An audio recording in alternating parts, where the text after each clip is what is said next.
ቤቱ ስላማረ ብቻ ገዢዎች ችላ ስለሚሏቸው አደጋዎች መወያየት እንችላለን።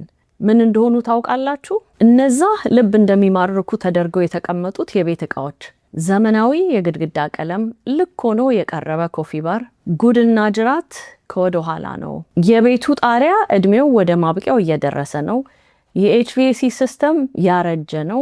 የቤቱ መሰረት እንዲሁም ተመሳሳይ ችግር ሊኖረው ይችላል። ውብ ሆኖ የቀረበ ቤት ገዢዎቹን ከፍተኛ የጥገና ወጪ ሊያስወጣ የሚችል አደጋን ልብ እንዳይሉ ሊያዘናጋቸው ይችላል። ሁሌም ለደንበኞቼ የምነግራቸው ይህንን ነው።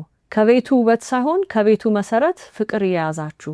ቀለም ርካሽ ነው። የቤት ዕቃም ለማሳየት የቀረበ ተንቀሳቃሽ ንብረት ነው። ከፍተኛ ወጪ የሚያስወጡ ጥገናዎች ግን ለእርሶ ይተርፋሉ።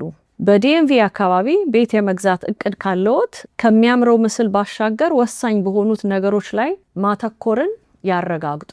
ያዩትን ውብ ቤት ለመግዛት ከመወሰኑ በፊት ሬድ ፍላግስ ብለው መልእክት ይላኩልኝ። የገዢ ጥያቄ ከማቅረበው በፊት ምን ማለት እንዳለቦ እኔ ረዳዎታለሁ። ይደውሉልኝ። የወደዱትን ውብ ቤት ለመግዛት ከመወሰኑ በፊት ሬድ ፍላግስ ብለው መልእክት ይላኩልኝ። የገዢ ጥያቄ ከማቅረበው በፊት ምን ማየት እንዳለቦ እኔ ረዳዎታለሁ። ይደውሉልኝ።